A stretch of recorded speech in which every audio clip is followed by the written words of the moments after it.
ஆகையால் நீங்கள் இந்த பயணத்தில் நீங்கள் செய்கிற எல்லா காரியமும் அதோடைய பிரதிபலன் உங்களை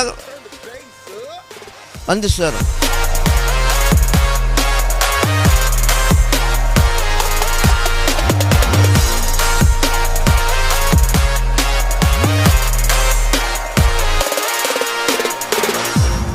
நீங்கள் செய்யறதுலாம் எதெல்லாம் அவருக்கு பிரியப்படலையோ அது ரெண்டாவது காரியம். அதோடைய காரியம் உங்களுக்கு மட்டும்தான் தெரியும். ஜோஷுவா சொன்ன மாதிரி என்னது, உங்களை குறித்து உங்களுக்கு தான் தெரியும். நீங்கள் எவ்வளவா ஆண்டவரோடு கூட ஐக்கியமாக இருக்கீங்க, எவ்வளவாக தேவனோடு பழகுறீங்க, இந்த எக்ஸ்பீரியன்ஸ், இந்த அனுபவம் உங்களுக்கு மட்டும்தான் தெரியும். நீங்கள் உங்கள் ஆவிக்குரிய வாழ்க்கை எந்த அளவுக்கு இருக்குது அப்படின்னு சொல்லி.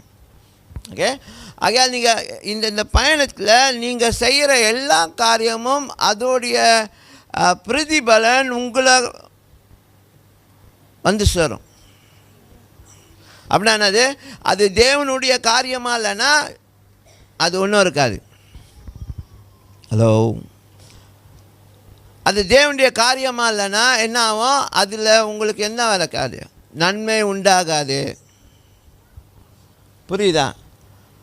சரி, you must understand that God endorse